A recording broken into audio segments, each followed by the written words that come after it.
का रे, डोळ्यात पाणी का?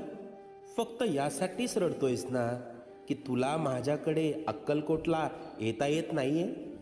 इतर लोक जातात आणि तुला मात्र परिस्थितीने बांधून ठेवलंय, याचंच वाईट वाटतंय ना? तू अक्कलकोटला येऊन त्या गर्दीत मला शोधतोस, पण मी मात्र तुझ्या घराच्या देव्हाऱ्यात मांडी घालून बसलोय.